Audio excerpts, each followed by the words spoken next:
بسم اللہ الرحمن الرحیم أَوَكُلَّمَا عَاهَدُوا عَهْدًا نَبَذَهُ فَرِيقٌ مِّنْهُمْ بَلْ أَكْثَرُهُمْ لَا يُؤْمِنُونَ۔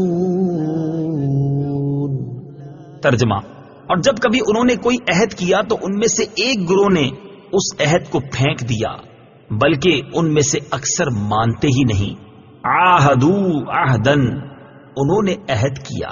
حضرت عبداللہ ابن عباس رضی اللہ تعالی عنہما فرماتے ہیں، جب حضور پر نور صلی اللہ تعالی علیہ وسلم نے یہودیوں کو اللہ تعالیٰ کے وہ عہد یاد دلائے جو حضور اقدس صلی اللہ تعالی علیہ وسلم پر ایمان لانے کے متعلق تھے، تو مالک بن سیف نے کہا، خدا کی قسم، آپ کے بارے میں ہم سے کوئی عہد نہیں لیا گیا۔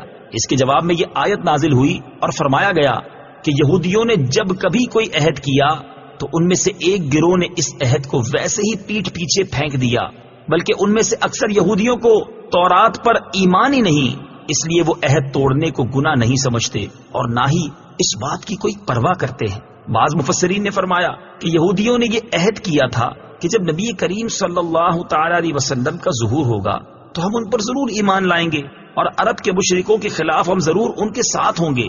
لیکن جب حضور اقدس صلی اللہ تعالی علیہ وآلہ وسلم نے اپنی نبوت کا اعلان فرمایا تو یہودیوں نے آپ صلی اللہ تعالی علیہ وسلم پر ایمان لانے کی بجائے انکار کر دیا۔ اس پر یہ آیت نازل ہوئی۔